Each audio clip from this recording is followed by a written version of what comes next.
오늘부터 우리는 매주일마다 하나님의 말씀인 성경에 나오는 인물들을 중심으로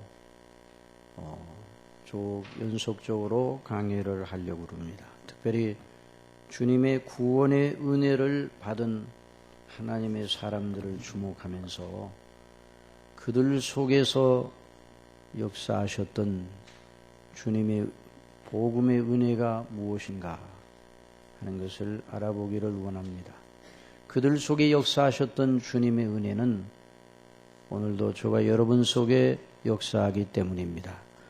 그래서 같은 동일한 믿음과 동일한 구원을 받은 우리들이기 때문에 그래서 저 성경에 나오는 믿음의 사람들을 중심으로 이렇게 차례차례 상고해 보기를 원합니다. 오늘 첫 시간으로 본문에 나오는 십자가의 한 강도, 예수님과 같은 시각에 십자가에 못 박혀 죽는 그런 과정 속에서 구원받은 한 사람을 주목해 보기를 원합니다. 그러나 오늘은 첫 시간이기 때문에 앞으로 우리가 다룰 이 중요한 하나님의 은혜, 이 귀한 시리즈를 위해서 서론적으로 중요한 기본사항을 먼저 짚고 넘어가기를 원합니다. 먼저 성경과 구원의 문제, 늘 성경을 강론하면 구원의 문제가 함께 따라오죠. 왜냐하면 성경은 구원이라는 대주제에 집중되어 있기 때문입니다.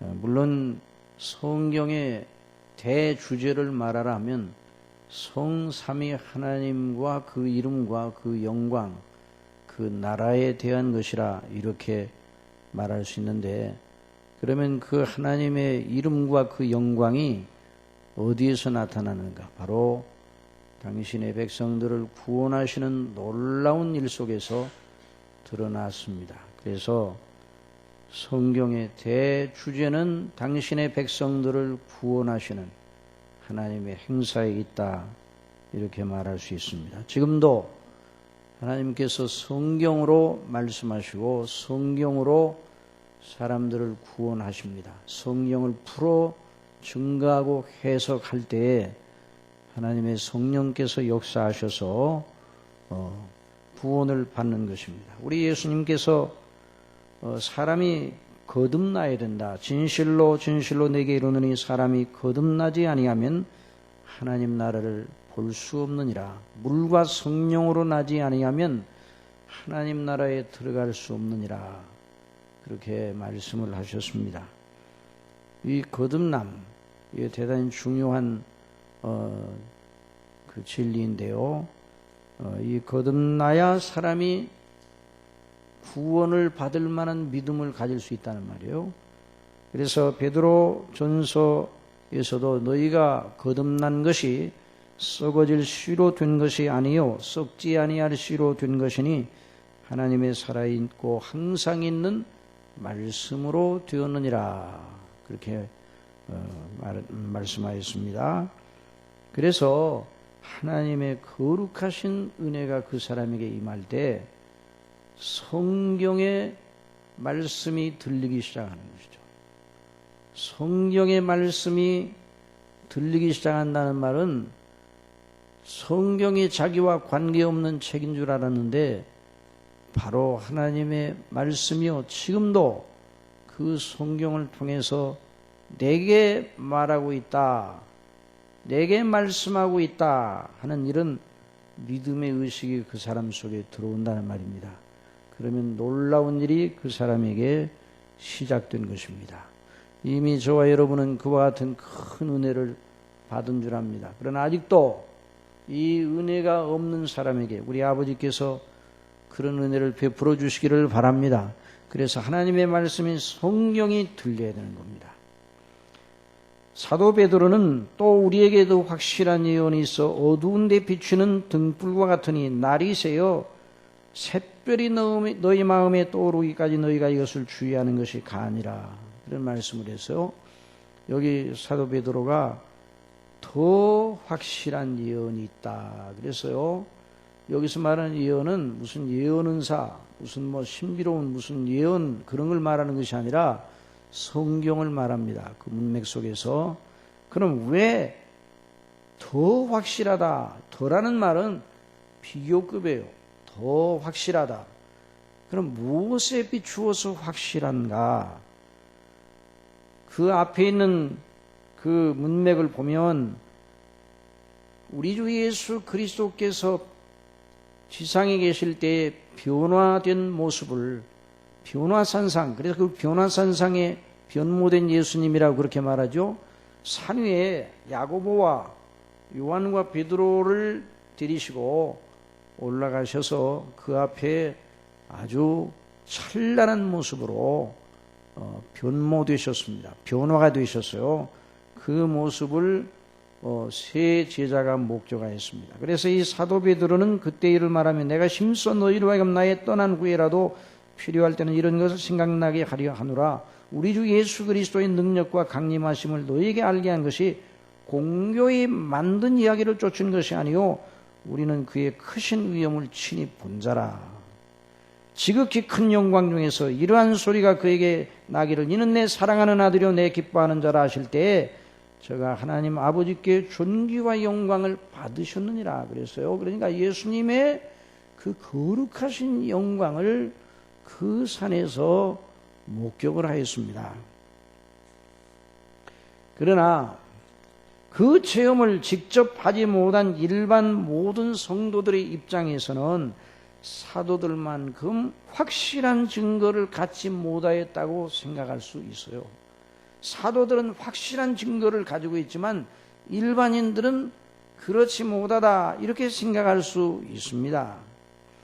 그래서 그러한 체험을 하지 못한 이들은 예수 그리스도와 그 복음의 진정성에 대해서 사도만 못하다 그렇게 생각할 수 있다는 말입니다. 그래서 사도는 결코 그렇지 않다는 걸 분명하게 말해줄 양으로 그렇게 말하고 있습니다. 예나 지금이나 신비 체험을 하였다는 이들이 적지 않습니다. 그리고 그 신비 체험을 하였으면 다른 사람보다 영성도 높아지고 경건도 더 높고 그 사람이 더 높은 영적인 경지에 올라 있는 것처럼 자신도 생각하려고 하고 남들도 그렇게 생각하려는 경향이 있어요. 어떤 이는 오랫동안 신학대학의 교수로 재직하다 정년으로 은퇴하시면서도 자기의 존재감을 덜 느꼈는지 신비 체험을 했노라고 하면서 천국을 갔다 왔다고 그러면서 그걸 책으로 낸 그런 분도 있습니다. 그러나 여러분, 진정한 경건과 영성의 원천은 성경에 있습니다.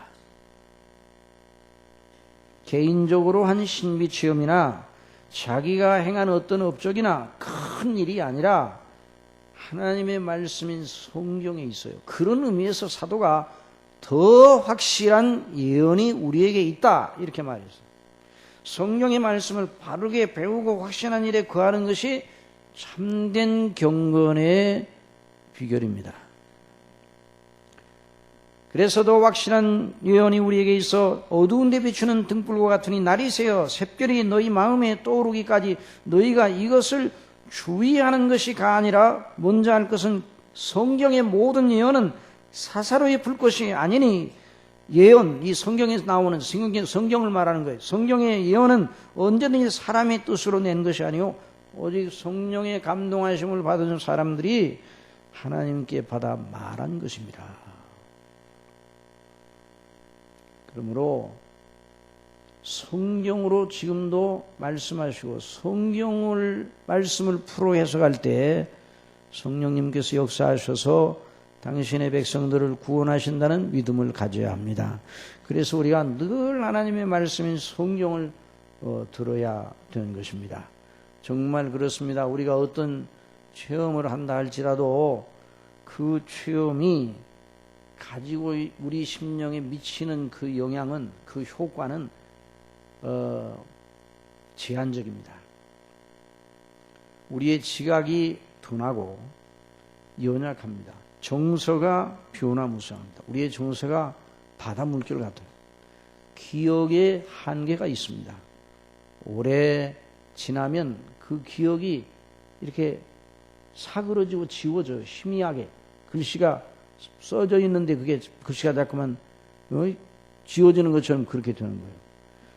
여러분, 사도 베드로도 그런 놀라운 체험을 다른 사도들보다 더 많이 한 사람이지만, 그러나 십자가의 예수님 죽으시는 그 대목 앞에서는 그것이 그를 붙잡아 주지 못했습니다.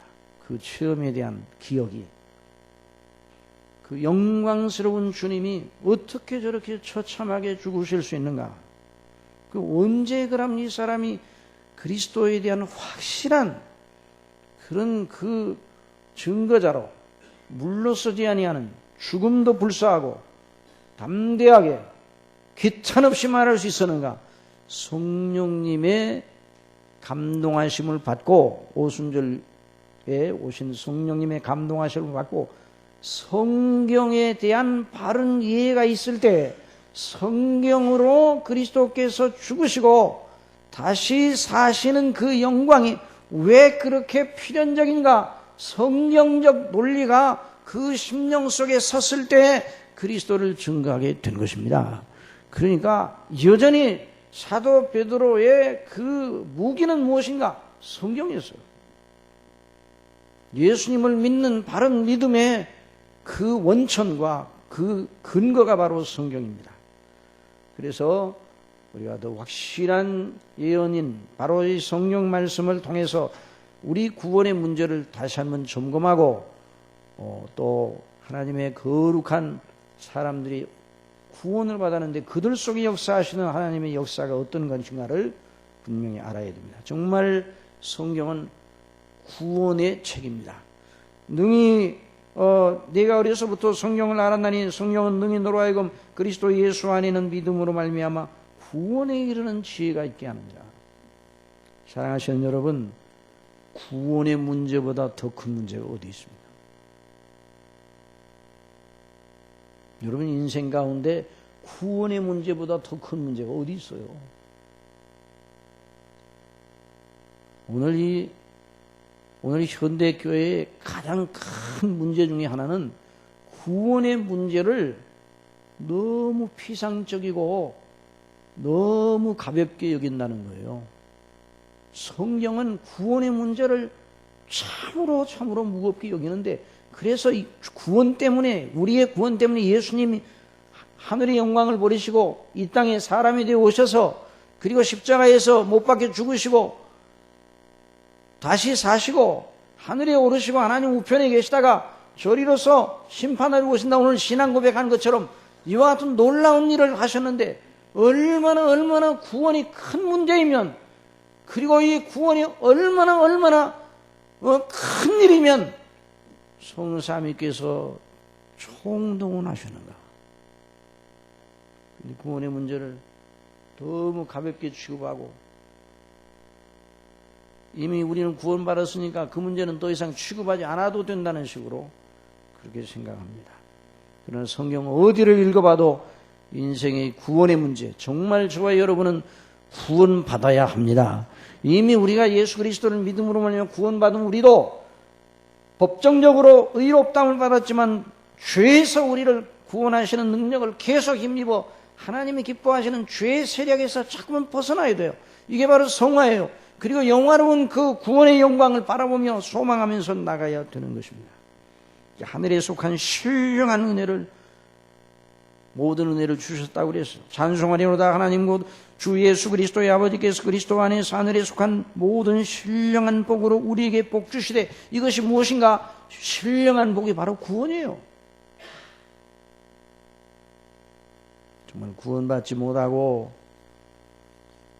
다른 모든 수고를 하고 찬란한 인생을 살아간다 할지라도 아무것도 아니에요. 이게 바로 성경의 메시지입니다. 전도서를 통해서 그걸 말씀하고 있어요. 전도자가 가로되 헛되고 헛되며 헛되고 헛되니 모든 것이 헛되도다. 사람이 해 아래에서 수고하는 모든 수고가 자기에게 무엇이 유익한고, 무슨 말을 하려고 이렇게 시작을 했는가? 구원받지 못하면 인생이 아무것도 아니란 말이죠. 나싱이에요. 정말 의미가 없어요. 미닝레스예요. 아무것도 없어요. 제가 비록 천년의 갑절을 산다 할지라도 낙을 누리지 못하면 마침내 다 한 것으로 돌아가는 것이 그것뿐이 아니야. 자, 이 솔로몬이 그렇게 말하는 천년의 갑절을 산다 할지라도 낙을 누리지 못하면, 거기서 말하는 낙이 뭐겠어요? 인생의 각종 여러 가지 즐거움입니까? 아니에요. 구원입니다. 구원받아 하나님과의 영적인 교리를 통해 진정한 마음의 낙을 누리지 못하면, 그런 확신이 없다면 소용이 없다는 말이에요. 인생의 낙에 대해서 말하면 솔로몬을 따라갈 자가 없습니다. 가장 번영한 사람이고 가장 잘 되었다고 생각을 되는 사람이에요. 전후 그전에도 없었고 그 위에도 그런 사람이 없었어요. 영화와 영예를 다 가지고 있었어요. 세상에 줄 수 있는 걸 다 가지고 있었어요. 그래서 이렇게 말합니다. 내가 이같이 장성하여 나보다 먼저 예루살렘에 있던 모든 자보다 진하고 내 지혜도 내게 여전하여 무엇이든지 내 눈이 원하는 걸 내가 그만 원하는 대로 다 했어요. 원하는 대로 다 가졌어요. 하고 싶은 대로 다 해봤어요. 그런 권세를 가지고 있습니다. 모든 물질을 가지고 있습니다. 지혜가 출중합니다. 하고 싶은 거 다 해봤어요. 그리고 그 다음에 뭐라고 말하는? 그랬더니 어떠합니까? 솔로몬이 대답합니다. 그 후에 본즉 내 손으로 한 모든 일과 수고한 모든 수고가 다 헛되어 바람을 잡으려는 것이며 헤아려서 무익한 것이로다.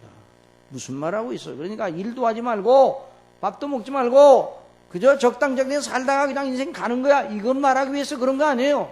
이 전도서에서 뭘 말하고 있는가? 구원받으라는 거예요. 구원. 그래서 창조주 하나님을 기억하라고 그랬어요. 너는 청년의 때고 곤고한 날에 이르기 전 나는 아무 낙이 없다고 할 내가 각각 비전에 너의 창조주를 기억하라. 그런 말씀이에요. 창조주를 기억하라는 건 철학적으로 기억하라는 게 아니에요. 창조주 하나님과의 관계에 집중하라는 것이죠. 창조주 하나님과의 생명의 관계로 회복하라는 것이죠. 그것이 바로 구원이에요. 구원의 가장 중요한 본질이 무엇인가? 창조주와의 영적인 바른 관계입니다. 그래서 하나님과 화목하고 하나님과 영원히 끊어지지 않은 생명의 교제에 들어가는 거예요.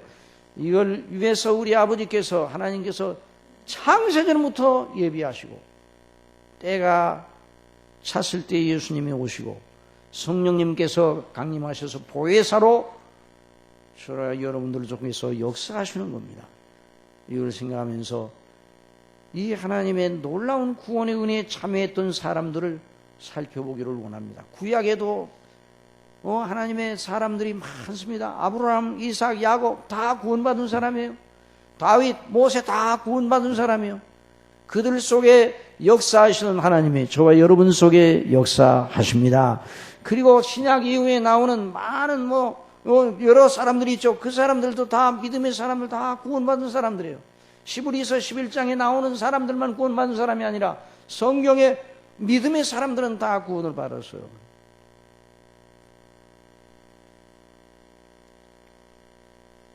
오늘 우리가 살펴보려고 하는 이 십자가의 강도에 대한 이야기, 오늘 본문 나오는 대로 예수님께서 우리를 대속하기 위해 십자가에 죽으실 때 바로 그 옆에서 함께 죽어가던 두 강도 중 한 사람이 구원받는 놀라운 일이 있었어요. 여러분, 사람 한 사람이 구원받는 일이 작은 일입니까? 큰 일입니까? 너무 놀라운 큰 일이에요. 영원한 형벌에서, 영원한 하나님의 진노에서, 흑암의 권세에서 건진받아서 하나님의 사랑하는 아들의 나라로 옮겨주는 거예요. 이것이 어찌 작은 일이겠습니까? 정말 그 사람은 비참한 사람이었습니다. 십자가에 매달려 죽게 하는 형은 정말 끔찍한 것이었습니다. 십자가에 못으로 고정하여 주 예수를 매달아 놓으면 피가 밑으로 쏠려 혈액순환이 되지 않아서 고통스럽게 몸부림치다가 죽어가는 형벌이었어요. 어쩌다가 그 십자가를 지게 되었는가? 그 인생 전체가 너무너무 비참하게 진행된 거예요. 그러나 이 사람은 영원한 영광의 내세가 주어졌습니다. 그러니 복 있는 사람이 아닙니까? 이 사람은 이 세상에 사는 날 동안의 순례길이 너무너무 고통스러운 순례길이고 마지막 죽음도 그렇게 죽었지만은, 그러나 이 사람의 영원한 내세는 주님과 함께 거하는 여생에 오늘 네가 나와 함께 낙원에 있으리라. 이 얼마나 영광스러운 말씀입니까? 그 사람 분명히 구원받은 사람입니다. 같은 처지 한 사람은 예수님을 향하여 입을 열어 무엇라 했습니까? 네가 만일 유대인의 왕이든 내가 너를 구원하라면서 비방하였어요. 참으로 불쌍하게 그지없는 사람입니다. 여러분, 사람의 행불행은 정말 한 가지로 결정이 됩니다. 무엇인가? 그리스도에 대해서, 예수님에 대해서 어떠한 사람이냐, 이걸로 결정이 됩니다. 다른 모든 건 거기에다 비치면 아무것도 아니에요. 예수님에 대해 그 사람이 어떤 사람이냐, 예수님을 정말 자신의 구주로 알고 생명의 구주로 알고 예수님에게 자기의 모든 걸 건 사람, 그 사람은 복 있는 사람입니다. 예수님을 그렇게 여기지 않은 사람, 불행한 사람이에요. 그런데 이 사람은 예수님을 욕하고 비방하고, 그러나 다른 한 사람은 달랐습니다. 그 비방하는 사람을 꾸짖으며 말했습니다. 네가 동일한 종교를 받고서도 하나님을 두려워하지 아니하느냐? 우리는 우리의 한 일에, 행한 일에 상당한 보응을 받는 것이니, 우리가 행한 악행에 대해 우리가 형벌을 받는 거 당연하지만, 이 사람, 바로 예수님을 가리키면 이 사람이 행한 것은 옳지 않은 것이 없느니라. 그리고 예수님을 바라보며 그 십자가에 매달려서 가운데 계신 예수님에게 얼굴을 돌리면서, 예수여, 당신의 나라에 임하실 때 나를 생각하소서. 우리 예수님께서 내가 진실로 내게 이르노니 오늘 네가 나와 함께 낙원에 있으리라, 이렇게 말씀합니다.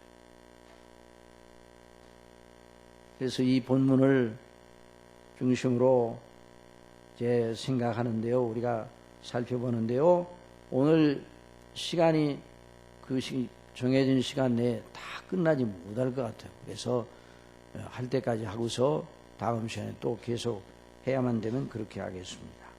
자, 첫째, 몇 가지 의문을 이제 분석해 봐야 되는, 몇 가지 의문을 던져야 돼요. 자, 이 행악자인데 어떻게 낙원에 들어갈 수 있는가? 이런 의문을 가져야 돼요. 악을 행하여 십자가 사형 집행을 받는 사람이고 스스로 그런 악한 일을 행했다고 스스로 말하고 있어요. 그런데 어떻게 이 사람이 낙원에 들어갈 수 있는가? 이게 하나의 중요한 그 질문이죠. 어떻게 이 사람이 낙원에 들어갈 수 있는가? 어떻게 예수님께서는 그런 사람을 낙원에 들어가겠다고, 내가 나와 함께 오늘 낙원에 있으리라, 이런 확답을 주셨는가? 또 두 번째는, 이 강도가 십자가형을 받기 이전에 예수님께 대하여 좋은 정서를 가지고 있었는가? 자, 한 사람은 예수님을 비방했죠. 예수님을 욕하였어요. 그런데 이 사람은 예수님을 아주 옳지 않은 것이 없는, 아주 예수님을 옳은 분으로, 그리고 예수님께 자기의 영혼을 위하여 부탁을 했어요. 그럼 이 사람이 십자가에 못 박혀 죽으시기 전에 좋은 정서를 가지고 있다가, 예수님께 대한 좋은 마음을 가지고 있다가 십자가에 못 박혀 죽어가다가 예수님께 드디어 신앙을 고백했는가?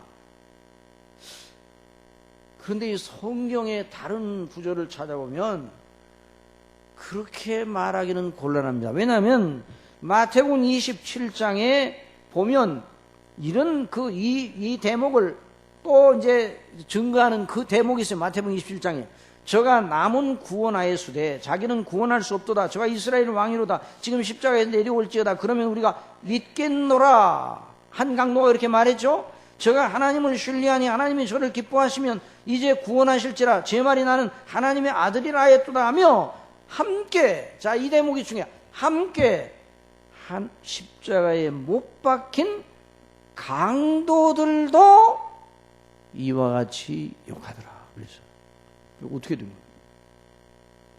강도들도 똑같이 욕했다 그랬어요. 강도들이 거기 몇 사람이었어요? 2사람이었어요? 3사람 다른 강도가 또 있는가? 없어요.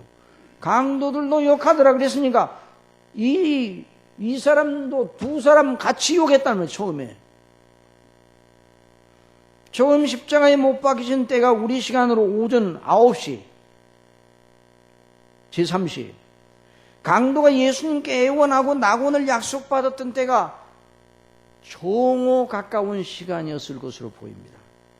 왜냐하면 바로 뒤에 때가 제60쯤 되어 그런 말이 그 다음에 나오거든요. 그러니까 정오 지금 12시 그러니까 9시에서 12시 사이에 3시간 동안 십자가에 못 박혀 있는 동안의 기간 중에 처음 십자가에 못 박히는 그 시간대와 3시간이 지난 다음에 시간대에 변화가 일어난 것이다. 이렇게 논리적으로 생각할 수밖에 없습니다. 그 짧은 시간 속에서 그런 심정의 변화가 일어날 수 있는가? 어떻게 그런 일이 있을 수 있는가? 또다시 3번째로 같은 시간 속에서 한 사람은 그런 심령의 변화가 일어나는데 어떻게 똑같은 환경 속에 예수님을 똑같이 보면서도 한 사람에게는 아무런 변화가 없었는가? 이런 것도 우리가 염두에 둬야 돼요. 또 다른 문제로 그날 갈보리 언덕의 분위기는 차분하게 자기 문제를 생각할 겨를이 없었어요. 그 분위기 속에 십자가에 달려 육체의 모든 고통 때문에 생각이 그 고통에 쏠려 있어서 그 내면적으로 자신의 영혼과 이런 문제를 깊이 침잠하여서 조용히 생각할 만한 그런 위치가 아니었어요. 여러분 십자가에 못 박혀 달려있는 그 사람들이 얼마나 고통스러워 했겠어요. 그러니 그런 생각을 정돈할 염두가 나지 않았을 텐데 어떻게 영원한 내세 행불행에 대해서 진지하게 생각하다가 예수여 당신 나라에 임하실 때 나를 생각하소서 이렇게 말하는가? 여러분 이렇게 예수여 당신 나라에 임하실 때 나를 생각하소서 이 말은 불쑥 생각 없이 내뱉은 말이 아니에요. 여러분 저와 여러분의 믿음이 생각 없이 불쑥 믿습니다. 그래가지고 되는 게 아니에요. 그래서 구원받는 게 아니에요. 구원받을 만한 믿음은 그 생각과 의식 속에 구원받을 만한 믿음을 가진 사람은 그 생각과 의식 속에 사람이 생각할 수 없는 놀라운 논리가 형성되어 있습니다. 그걸 그 사람이 표현을 잘 못하긴 하지만 여러분 예수 그리스도를 정말로 믿는다고 하는 건 사람들의 힘으로는 불가능합니다. 사람들의 분위기 속에서 사람들이 서로 사는 분위기 속에 예수님을 믿는 믿음을 표명하고 그 심령 속에 있는 걸 내놓는다는 것은 이건 보통 일이 아닌 겁니다. 깊은 마음의 기쁨에서 나오는 거예요. 정죄된 발언입니다. 무엇이 그러하여금 그렇게 사납고 어둡고 절망적인 정황 속에 그렇게 주도 면밀하게 자신을 제어하는 마음이 일어나 그 고백을 할 수 있었던가? 참 놀라운 일이에요. 어떻게 3시간 전에 예수님을 미워하던 그가 그 짧은 시간에 예수님을 보는 시각이 그렇게 달라질 수가 있는가?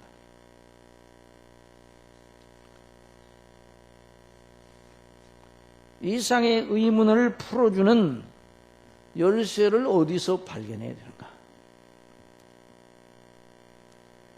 오직 하나님의 은혜입니다. 거기에 열쇠가 있습니다. 하나님의 은혜는 그냥 우리의 심령 속에 그냥 스치고 지나가는 바람과 같은 것이 아닙니다.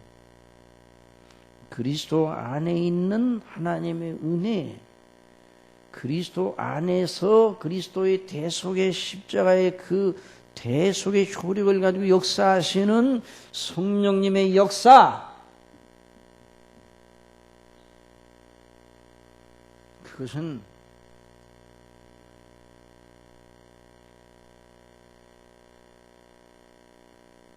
그냥 하나의 기분 정서 뭐 그런 게 아니에요. 놀라운 일이에요. 하나님의 은혜가 그렇게 많아요. 한번 따라해 주세요. 그리스도 예수님 안에 있는 하나님의 은혜, 그것이 열쇠입니다. 그것이 이 사람을 영원한 지옥 형벌에서 건져내 아버지의 나라로 옮기신 것이에요.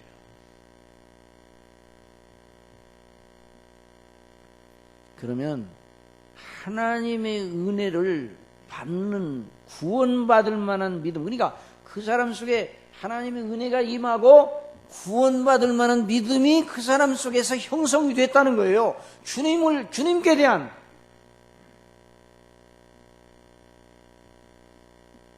그러면 주님을 믿는 구원받을 만한 믿음이 형성이 됐어요. 그럼 이제 이런 질문을 해요. 그리 짧은 시간에 그렇게 됩니까?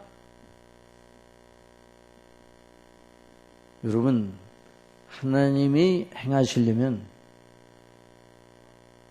뭘 못하시겠습니까? 사람으로는 못하지만 하나님은 하실 수 있습니다. 엿새 동안 천지를 지으신 아버지셔요. 당신의 사랑하는 자들을 건져내시고 구원하실 때 시간이 하나님께 제약이 될 수가 없어요. 그리고 지금 대속하시는 예수님이 십자가에 못 박혀 죽고 계셔. 죽고 지금 예수님의 그 구원이 바로 그분에게 달려있지 않습니까? 그분의 죽으심 속에 구원이 다 있어요. 바로 그 옆에서 그분을 바라봤어요. 그때 하나님의 성령께서 그 심령 속에 놀라운 역사로 그 영적인 눈을 띄워주셔서 그와 같은 일이 일어난 거예요. 그러니까 한번 예수님을 불러보고 그냥 안 되면 안 되지 그런 식으로 한 게 아니라 그 심령 속에 그러하여금 예수님여 당신의 나라에 임하시거든 나를 생각하옵소서, 나를 기억해 주옵소서라고 결론을 내려서 그렇게 애원하면 그렇게 되어주실 것이라는 확신이 그 속에 있었기 때문에 그런 요청이 나온 거예요. 그러니까 하나님의 은혜로 그렇게 된 거예요. 그런데 하나님의 은혜가 임하면 구원받을 만한 믿음 속에 그 믿음 속에 어떤 의식이 들어가길래 그렇게 되는가? 구원받을 만한 믿음을 바치고 있는 두 기둥이 있습니다. 그게 무엇인가?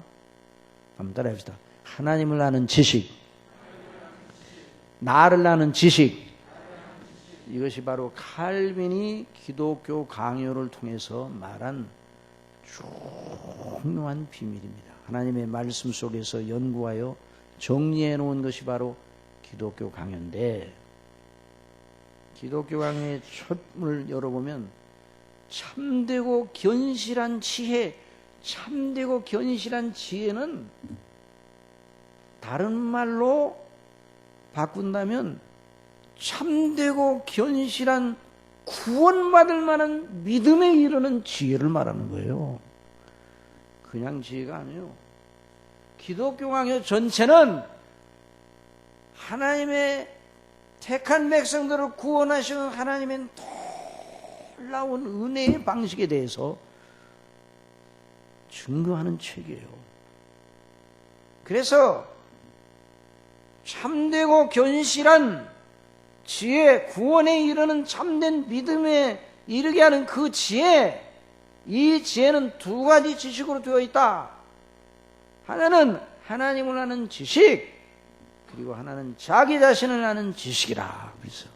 그런데요, 여기에 이 강도의 십자가상에서 그 동료를 꾸짖으며 예수님을 향하여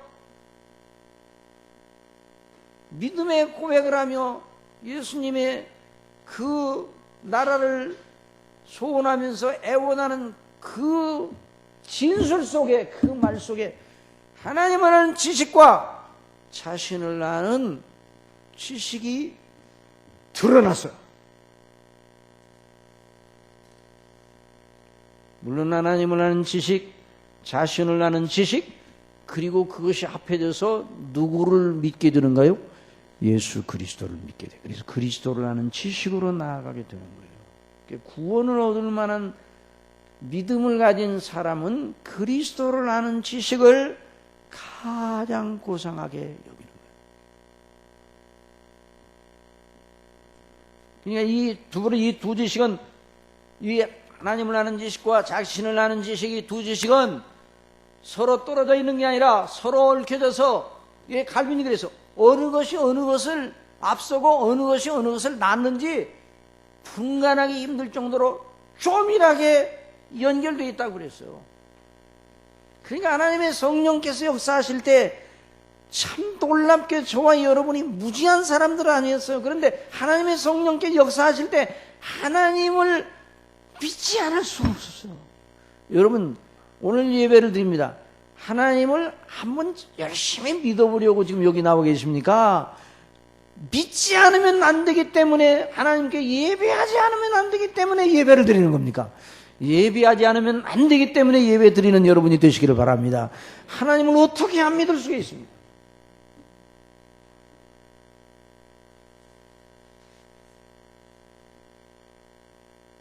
제가 누구한테 얘기를 듣더니 CCC 총재로 계시던 김준근 목사님에게 어느 청년이 찾아가서,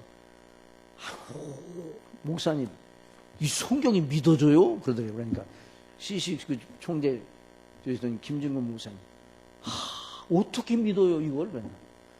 아이고 청년이요, 어떻게 이것을 안 믿어요? 그래.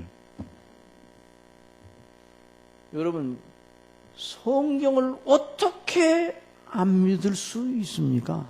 어떤 논리로 성경을 안 믿을 수가 있냐고요? 어떤 논리로 성경을 믿는 논리를 무너뜨릴 수가 있어요?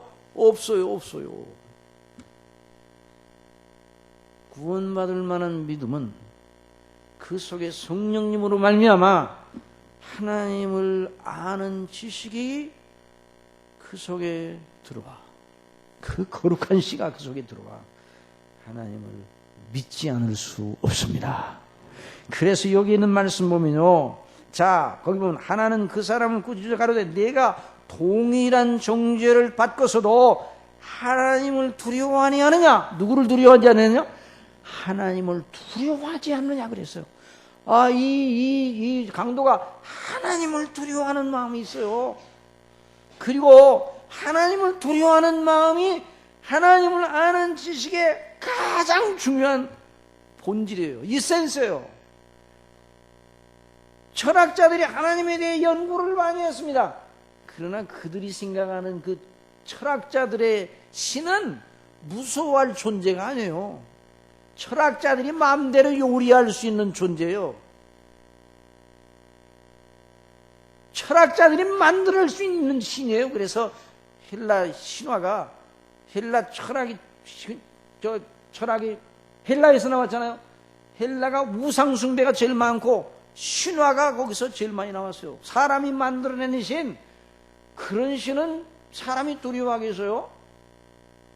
그런데 하나님을 두려워하지 않느냐? 하나님을 두려워하는 마음이 그 사람의 심령 속에 생겨났다 이 말이에요. 그리고 자기 자신을 하나님 앞에서 자기 자신을 보는 그런 시각이 생겨난 걸 우리는 보게 됩니다. 우리는 우리가 행한 일에 마땅한 상당한 보응을 받는 것이니 이게 당연하거니와. 여러분, 범죄를 행하고 범죄에 대한 형벌이 주어질 때 바싹이 내가 정말 이 범죄를 받기 합당하지 정말 받아야 되는 거야, 이렇게 말하기는 어려운 거예요. 안 돼요. 그런 얘기가 있잖아요. 그러니까 미국의 어떤 감옥에 어느 주지사가 찾아가가지고 여기 이 가운데, 감옥 가운데 억울하게 갇혀 있는 사람이 있으면 면담을 요청하라. 몇 명이 요청했겠어요? 거기에는, 그 감옥에는 죄수 전체가 다 주지사를 만나보고 싶어요. 여러분, 이 사람이 지금 십자가형을 받아요. 극형을 받고 있어요. 그런데 어떻게 내가 극형을 받느냐? 여러 가지 변명과 여러 가지 마음의 송사가 있어. 이건 합당치 못하다, 너무 심하다, 이렇게 말할 수 있어요. 그러나 이 사람은 우리 행한 일에 상당한 보응을 받는다고 그랬어요. 자기가 지금 벌을 받고 있는 것을 이건 마땅한 일이다, 이렇게 생각하기 어려운데 어디서 그런 지식이 나왔는가? 하나님을 아는 지식이 그 속에 들어가니까 내가 죄인이구나.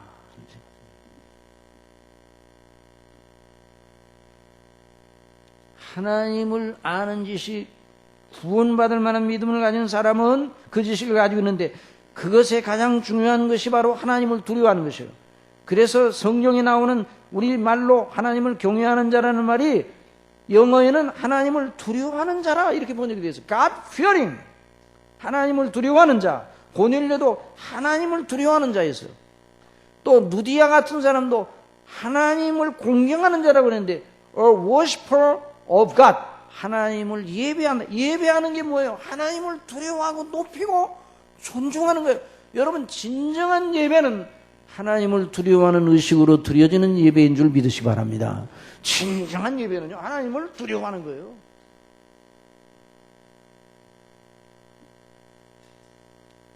두려워한다는 그 말은 단순하게 그냥 무서워한다 이런 것이 아니라, 그 속에는요, 그 하나님을 두려워한다 속에는 하나님을 최고로 높이는, 하나님을 지존자로 하는, 가장 높으신 분으로 공경하고 두려워하고,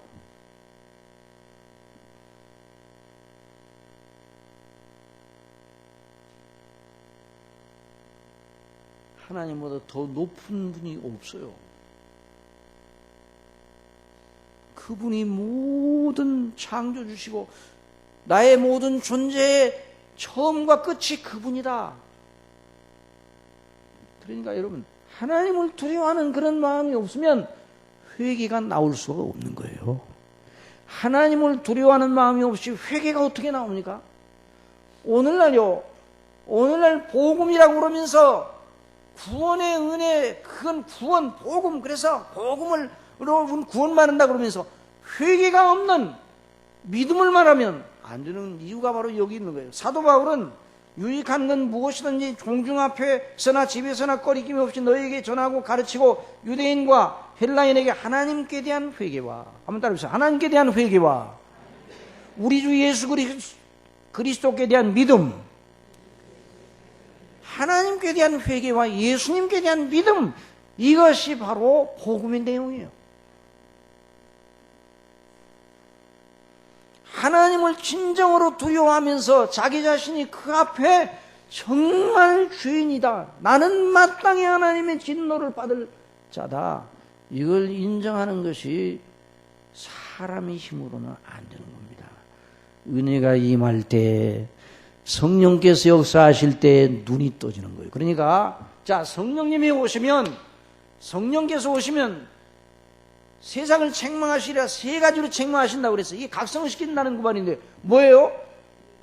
의에 대해, 죄에 대하여, 그 다음에 의에 대하여, 심판에 대하여 깨닫게 해주신다고 그랬어요. 성령께서 역사에 거듭난 사람이 어떤 의식이 생기는 거 아니? 하나님, 두려우신 하나님 앞에 무엇이 죄냐? 두려우신 하나님 앞에 무엇이 의냐? 두려우신 하나님의 심판이 무엇이냐? 이거에 대한 의식이 그 심령 속에 와서 그 심령을 둘러대는 거예요. 그러니까 성령께서 역사하셔서 거듭나면 이전에는 모르던 영적인 괴로움이 그 속에 있는 거예요. 왜? 자기 죄 때문에. 하나님은 너무 높고 무섭단 말이죠. 너무 높고 무서워요. 하나님 앞에 자기 의가 아무것도 없어요. 그러니까 괴로워요. 그래서 죄짐을 지고 있는 자기 자신을 발견하는 거예요. 여러분, 수고하고 무거운 짐진 자들아, 다 내게로 오라. 내가 너희를 쉬게 하리라. 그 말씀을 일반적으로 적용을 하게 되면 아무런 의미도 없어요. 예수님이 그 말씀을 어떤 문맥 속에서 하셨는가를 알아야 돼요. 권능을 많이 베푼 고울이 회개치 않은 걸 기이하게 여기셨어요, 예수님이. 그리고 기이하게 여기시고 스스로 대답하여 말씀하시면서 예수님 스스로 질문을 해요. 이렇게 권능을 많이 베풀었는데 왜 회개를 하지 않지? 이런 질문을 스스로 던지시고 대답을 하셨어요. 대답하여 하늘을 우러러 하나님 앞에 기도하면서 오, 이것이 아버지의 뜻이니다. 슬기롭고 지혜로운 자들에게는 숨기시고 어린아이들에게 나타내심을 감사하나이다. 그런 다음에 수고하고 무거운 짐진 자들아 다 내게로 오라고 말씀했어요. 그래서 수고하고 무거운 짐진 자들은 여러분이 가지고 있는 모든 현안 문제, 어려운 문제, 눈물을 흘리게 만드는 문제, 고통하게 하는 여러 가지 삶에 대한 문제, 그거 다 내게로 가져오라. 그러면 내가 다 해결해 줄게. 이런 뜻이 아니에요. 물론 뭐 하나님께서 그런 현안 문제, 복잡한 가운데서도 우리에게 필요한 은혜를 주셔서 피하게, 그걸 견뎌내게 하시고 삶을 영위하도록 또 이런저런 은혜를 또 주시는 분야. 주님이신 건 틀림없어요. 그러나 그 문맥 속에서 말씀하시는 수고하고 무거운 짐진 자라는 그 말은 영적 각성을 받고 자기 죄가 얼마나 무겁고 크고 하나님 앞에 죄인이고 하나님의 심판이 너무너무 두려워서 고통을 당하여 그것을 감당할 수 없는 사람을 향하여 주시는 말씀입니다. 그래서 바로 이 십자가의 강도가 그 십자가에 못 박혀 지금 육체적으로 얼마나 고문을 당하고 있어요. 고통을 당하고 있어요. 그리고 죽을 거예요.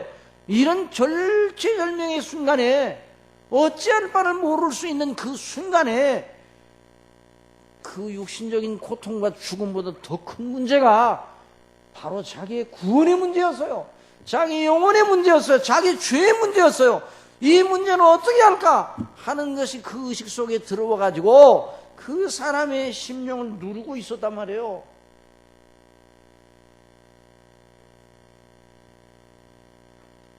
그런 의식을 가지고 예수님을 보았습니다. 하나님 앞에 뭐가 죄인가? 눈이 떠졌어요. 하나님 앞에 뭐가 옳은가? 하나님의 심판이 얼마나 무서운가? 이거에 대한 의식이 있었는데 그 의식을 가지고 예수님을 주목하니 예수님은 하나도 잘못한 것이 없다는 것을 알게 되었어요. 자, 거기 본문에 있는 말씀 보세요. 예수님, 우리의 행한 일에 우리는 마땅한 상당한 보응을 받는 것이지만 이 사람의 행하는 것은 옳지 않은 것이 없느니라. 예수님의 완전한 의로우심을 발견한 겁니다. 예수님의 완전한 의를 발견한 것입니다. 사도 바울이 내가 가진 의는 내 율법의 행위로 난 것이 아니라 율법으로 말미암은 것이 아니라 예수 그리스도를 믿음으로 말미암아 하나님께로 난 의라. 이런 말씀을 해줘. 바로 똑같은 믿음이에요. 그러니까 이 사람이 예수님을 바라보면서 이분은 그 하나님의 심판을 받을 만한 분이 아니고 하나도 죄가 없다는 것을 그 예수님을 그 3시간 동안 거기서 주목하면서 예수님의 행사와 말씀과 그 밑에서 떠들어대는 사람들에 대한 예수님의 태도와 그 모든 걸 같은 자기와 똑같은 처지에서 지금 고난을 받고 더 많은 고난을 받아 예수님이. 그런데 예수님을 보면서 하나의 잘못도 없으신 완전히 의로우신 예수님의 영광의 형상에 그 강도의 영적인 눈에 비치게 된 겁니다. 바로 이분이구나. 바로 이분이구나. 바로 이분이 그리스도시구나.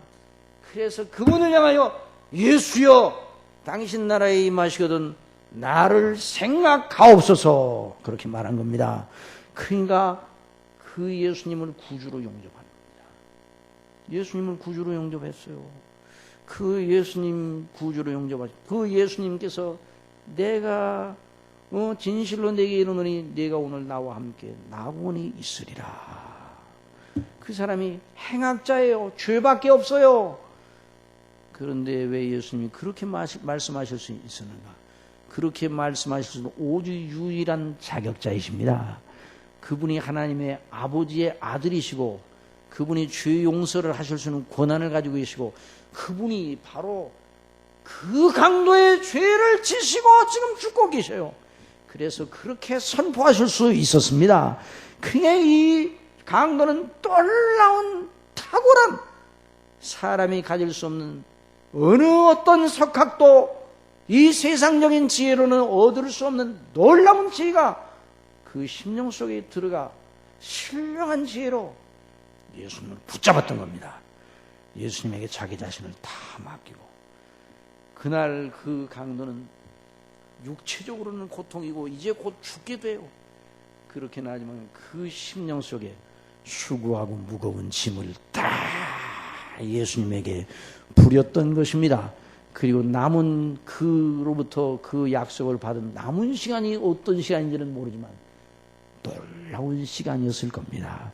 말로 측량할 수 없는 기쁨이 하늘로부터 오는 기쁨이 예수님으로 말미암아 온 그 평안이 그 심령을 채웠을 것입니다. 이것이 바로 하나님의 구원입니다. 저와 여러분 심령 속에 구원이 일어나게 되었을 때 이와 같은 일이 일어났어요. 그 이와 같은 은혜를 우리가 받았어요. 그리고 이와 같은 은혜를 받으면 어떻게 해야 되는가? 다음 시간에는 예수님을 믿음으로 말미암아 구원받은 그 사람이 짧은 그 시간 동안 죽기 전까지의 그 시간 동안 무엇을 생각했을까? 그걸 확대시켜서 똑같은 구원을 받은 우리가 이 세상에서 살다가 하나님 나라 갈 때까지 무엇을 위하여 살고 무엇을 생각하면서 나가야 되는가에 대해서 생각해 보기를 원합니다. 이런 놀라운 은혜가 우리 심령에 넘치고 이런 이 십자가의 강도의 마음속에 임했던 그 평안과 확신이 저와 여러분 심령 속에 계속 충만하게 역사하고 성령님으로 말미암아 이런 기쁨이 넘치기를 간절히 바랍니다. 기도하겠습니다. 사랑하시는 아버지 하나님, 우리 아버지께서 십자가의 강도를 우리 주 예수님 통해서 성령님으로 역사하셔서 그 예수님을 믿게 하심으로 구원해 내셔서 예수님으로부터 낙원을 약속받는 놀라운 일을 우리가 주목하면서 그 사람이 비참한 생애를 마치는 것 같았지만 영원한 내세가 허락된 것을 보고 너무나 하나님의 은혜에 감사하고 그 사람이 참 복 있는 사람이라는 것을 알게 되었는데요. 바로 그 복을 저희들이 받은 걸 다시 한번 오늘 말씀을 통해서 확인하였습니다. 이 놀라운 구원의 영광의 복을 인하여 기뻐하는 이 아름다운 이 평강과 기쁨과 감사의 마음을 다시 회복하는 저희들이 되게 하여 주옵소서. 구원의 즐거움을 저희들에게 허락하여 주시고 예수님의 그 멍에 아래 들어가 있는 이 쉼과 안식의 영광이 무엇인가를 알고 말로 할 수 없이 하늘로부터 오는 놀라운 은혜로 충만해지는 저희가 되게 하여 주옵소서. 예수님의 이름으로 기도드려